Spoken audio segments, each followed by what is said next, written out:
le GIEC a bien fait de sortir ce rapport, qui est un cri d'alarme, et qui doit éveiller la conscience des décideurs pour que nous faisions attention à ce qui va venir. Et si nous ne faisons rien, d'ici 10, 15, 20 ans, la situation va s'empirer et les conséquences seront désastreuses sur la population.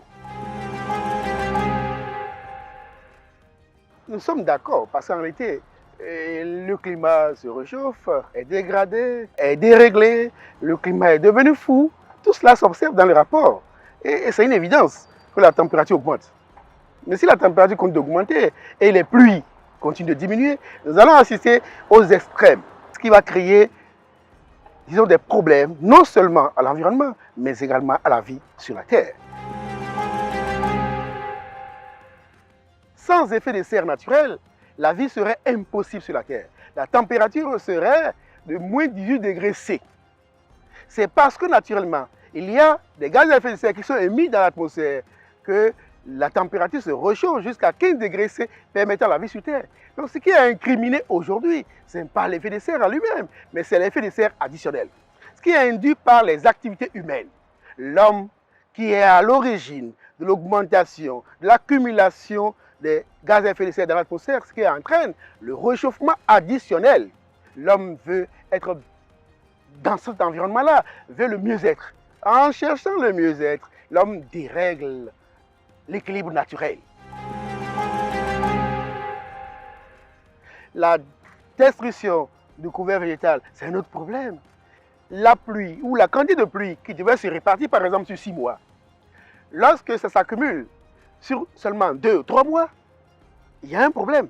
C'est là où on parle de déstructuration. Certains m'ont dit que le climat est devenu fou parce que la quantité de pluie qui doit se répartir uniformément sur 5 à 6 mois, en 3 mois, vous avez ces quantités. Le sol n'est pas encore préparé pour recevoir ces quantités de pluie, ce qui va générer l'inondation pluviale. Les cours et plans d'eau qui reçoivent une masse d'eau importante, d'où leur débordement. Le débordement d'un cours d'eau va entraîner la crue.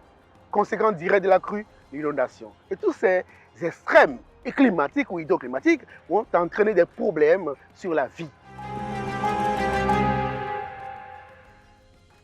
Notre devoir est d'éveiller la conscience des décideurs et de mettre à disposition des décideurs des outils d'aide à la décision.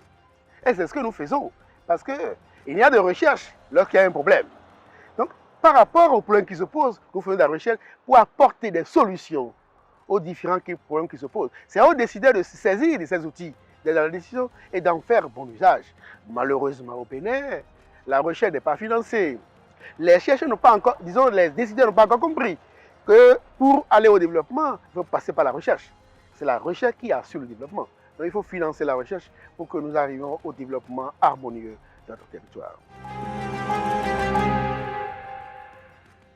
Vis-à-vis de la population, il faut une prise de conscience effective des propriétaires terriens ou des propriétaires de façon générale, afin que chaque propriétaire puisse planter un arbre devant sa maison et l'entretenir, et qu'on arrête les terrassements systématiques des maisons. Pour le maire des différentes communes, il doit pouvoir mettre en place un système d'alerte précoce et œuvrer pour le reboisement systématique des communes. Et que chaque maire puisse intégrer dans son budget un as pour la gestion des risques de catastrophes.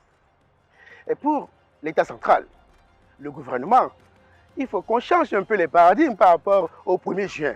Que le 1er juin ne soit plus une journée de balade, mais plutôt une journée de prise de conscience, d'implantation d'arbres et de suivi régulier jusqu'à maturité de ces différents plans mis en terre. Et que nous changeons les sources d'énergie, que ce soit plus des sources usuelles, mais plutôt des sources d'énergie renouvelable.